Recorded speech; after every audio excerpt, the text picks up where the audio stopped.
आपण ମାନଙ୍କ सहित आज गोटे सुंदर विषय वस्तुटी आलोचना करी। टेस्ट ट्यूब संतान और सुप्रजनन संतान मध्य क्यों संतान किभली भाबरे होई थाए आसंतु जानिबा। श्री श्री ठाकुर एही विषय रे कौन कहिसंती। सेथिरे दोष अछि।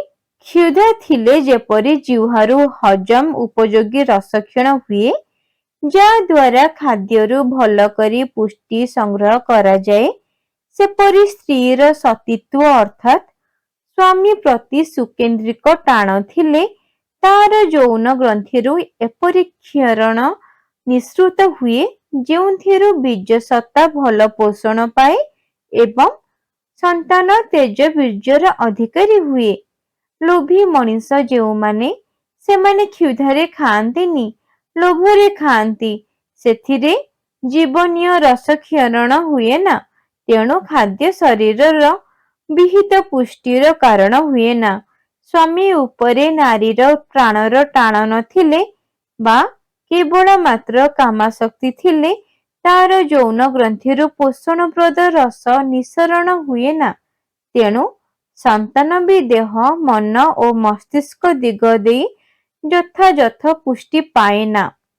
आमे माने सबुबले भाबी थाउ संतान का पाखरु क्यों प्रकारर गुण पाई थाए।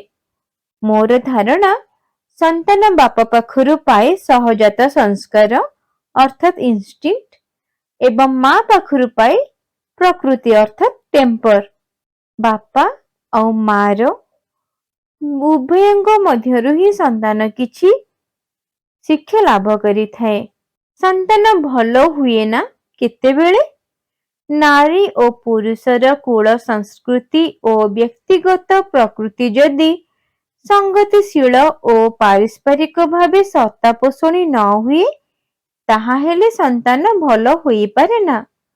सवर्ण विवाह मध्यरे केतोटी विवाह जे ठीक भावे हुए ता कुहा जाए ना।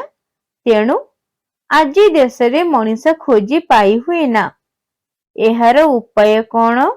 श्री ठाकुर उत्तरे कहिसंती, प्रकृत घटक माने जेपरी समाज रे विहित मर्यादा पांती तार व्यवस्था करिबाकू हेबो। जय गुरु।